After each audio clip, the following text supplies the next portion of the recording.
India Pakistan rivalry season continue అవుతూనే ఉంది. Asia cup ముగిసింది అనుకోగానే ఉమెన్స్ ఓడిఐ వరల్డ్ కప్ వచ్చింది. ODI world cup ICC event అంటేనే ఒక ఇండియా పాకిస్తాన్ మ్యాచ్ ఖచ్చితంగా ఎక్కడో ఒక చోట ఎస్పెషల్లీ గ్రూప్ స్టేజెస్లో తగులుతూనే ఉంటుంది. అలాగే అక్టోబర్ 5న కొలంబోలో ఇండియా మరోసారి పాకిస్తాన్తో తలపడబోతోంది. ఇప్పటికే మెన్ ఇండియన్ క్రికెట్ టీం పాకిస్తాన్పై తమ సత్తాని పదే పదే చాటుకుంటూనే వచ్చారు. అంతేకాకుండా ఏషియా కప్ ట్రోఫీ డ్రామా కూడా మనం చూసాం. మోసిన్ నఖ్వీ ట్రోఫీని తీసుకెళ్లిపోయి తన దుబాయ్ హోటల్ రూమ్లో పెట్టుకోవడం, చాలా నెగోసియేషన్స్ అండ్ చాలా ఆర్గ్యుమెంట్స్ తర్వాత మోసిన్ నఖ్వీ యూఏఈ క్రికెట్కి Asia cup trophy finally submit చేశాడు. ఇది ఇలా ఉండగా ఇప్పుడు రాబోయే ఐసీసీ ఉమెన్స్ ఓడిఐ వరల్డ్ కప్లో India Pakistan head to head ఎలా ఉందో ఒక లుక్ వేస్తే, ఇప్పటిదాకా జరిగిన 11 మ్యాచుల్లో Indian women's all 11 they have won and they have a magnificent record against Pakistan.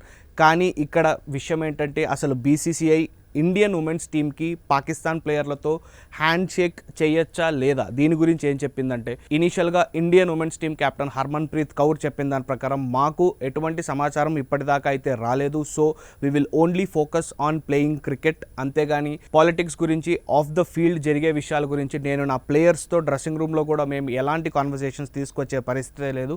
మేము కేవలం క్రికెట్ ఆడతాం అండ్ ఆ క్రికెట్ యొక్క స్పిరిట్ని ఎలా నిలబడాలి అనేది బీసీసీఐ వాళ్ళు మాకేం చెప్తే we will just follow that అని హర్మన్ ప్రీత్ కౌర్ ఇప్పటికే స్పష్టం చేసింది. కానీ ఇప్పుడు ఈ అప్డేట్పై ఒక ఫ్రెష్ ఇన్ఫర్మేషన్ వచ్చింది. BCCI have made it clear that there need not be any handshake with the Pakistan players. వాళ్ళతో ఎటువంటి ఇంటరాక్షన్ కానీ ఆర్ హ్యాండ్ షేక్ కానీ ఆర్ ఐ మూమెంట్ కూడా ఉండకూడదు అండ్ బీసీసీఐ ఇండియన్ ఉమెన్స్ టీమ్కి ఒక ఆర్డర్ ఇచ్చినట్టుగానే మనకు తెలుస్తోంది. అటు side Pakistan social media and Pakistan media మేనేజర్లు కూడా దీనికి ఆల్రెడీ ప్రిపేర్ అయిపోయారు. So it will be like a real cricket battle.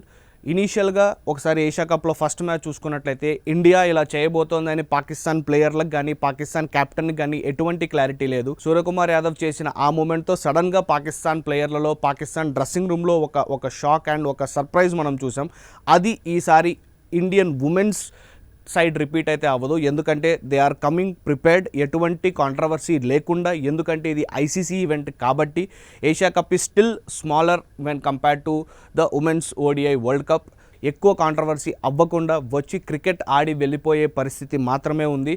But ఒకసారి పాస్ట్లో చూసుకున్నట్లయితే ఇండియా అండ్ పాకిస్తాన్ ప్లేయర్లు డ్రెస్సింగ్ రూమ్లో కొన్ని ఎమోషనల్ మూమెంట్స్ అండ్ కొన్ని హార్ట్ వార్మింగ్ మూమెంట్స్ కూడా షేర్ చేసుకున్నారు. పాకిస్తాన్ ప్లేయర్ల పిల్లలతో మన ఇండియన్ ప్లేయర్స్ చాలా అన్యోన్యంగా ఉండడం and the way they have treated them, ఇలాంటి సీన్స్ మళ్ళీ రిపీట్ అయ్యే ఛాన్స్ అయితే ఏమాత్రం కనిపించడం లేదు.